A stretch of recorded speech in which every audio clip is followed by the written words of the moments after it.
Hello there. Today I was browsing through Netflix's new films and noticed May December. It had Julianne Moore and Natalie Portman in the poster, so I thought, what the hell, and gave it a chance. May December is a drama about an actress named Elizabeth who is about to play a child molester. Her film is based on a real story, so she goes to stay with and learn from the woman Gracie and the man Joe whom she molested as a child. They're married and have children. Elizabeth arrives with an open mind, hoping to see Gracie's point of view, but finds a quagmire of unresolved emotion. In her attempt to dissect the role and get into character, Elizabeth manages to stir things up and cause problems. The film was written by Sammy Birch and Alex Mechanic and adapted into a screenplay by Sammy Birch. It was directed by Todd Haynes and stars Natalie Portman as Elizabeth, Julianne Moore as Gracie, and Charles Melton as Joe. Elizabeth is a self-serving actress who attempts to perform a version of method acting in which she truly embraces her characters and tries to live out and experience parts of their lives.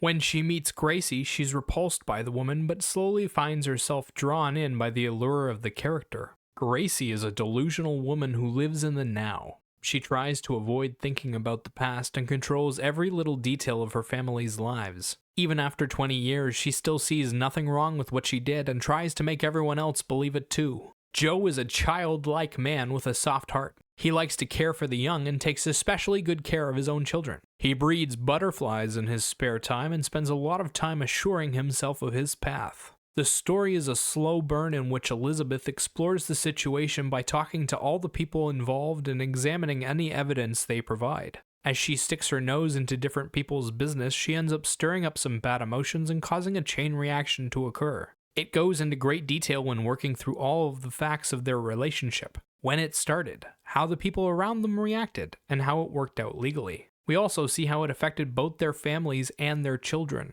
Visually, the film uses a fixed camera style. The director will set up a couple of long shots for a scene and then let the actors roll for several minutes at a time. They move around a lot in the space and characters will come and go. There are a few basic locations: a house, a restaurant, some bleachers at a school, and a forest by a lake. The costumes are also simple outfits, with Elizabeth slowly mirroring Gracie's appearance. It follows Elizabeth through her investigation into Gracie's life and her attempt to relive parts of Gracie's experiences. Sound-wise, the film doesn't use music outside of very select instances. Most of the film uses ambient noise to back the conversations between characters. It creates an intense focus on the conversations and the actors, but means there is no atmosphere or mood. It also has just 2 tracks. Both are dramatic piano pieces with an intense sound to them. They are used during montages and scenes of Elizabeth acting out Gracie and Joe's life. Okay, so how did they do? The writing makes sense and does a thorough job of explaining the situation in detail and exploring all the different people involved and how their feelings progressed on the issue.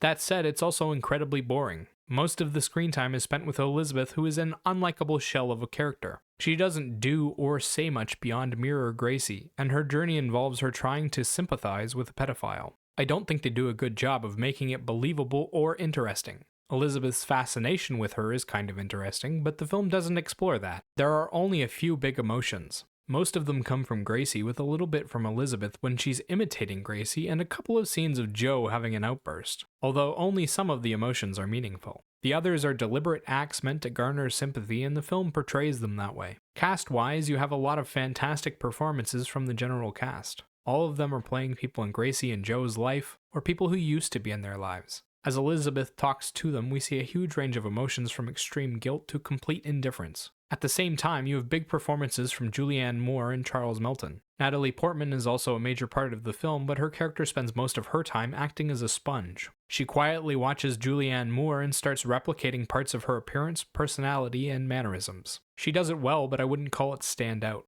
Julianne Moore as Gracie does a lot of big emotional swings and subtle manipulation. Her ability to give backhanded compliments is great, and she manages to turn on the wetworks in a way that instantly invokes sympathy. Her character is also incredibly easy to hate. Charles Melton plays the simple-minded Joe sweetly and tenderly. He seems like he's naive to what's going on, and yet manages to show the cracks the entire time, and lets them slowly open up until he can barely breathe. He does fantastic emotional work, and his portrayal brought out a lot of sympathy. Visually, the film is quite boring. The journey makes sense and is easy enough to follow, but the lack of movement in the camera means a lack of focus. You're just watching scenes play out, but you often can't see the actors' faces or any of their emoting. There are also a lot of badly lit nighttime shots with the same problem. The long takes are interesting in some ways, but they don't do enough with them to make them stand out. There are a few decent shots to look at that play off the actors well, but there aren't enough of them to be significant. Sound-wise, the film has the same problem. It has 2 songs and they're both over dramatic piano pieces that get used repeatedly. The only emotion they bring into the fold is an intense dramatic feel, and they overuse and weaken its effectiveness. The film doesn't try to do anything significant with its soundtrack, and the ambient noise doesn't do much for the conversations. They also have a problem with cutting the music off too late, and it overlaps with some of the dialogue.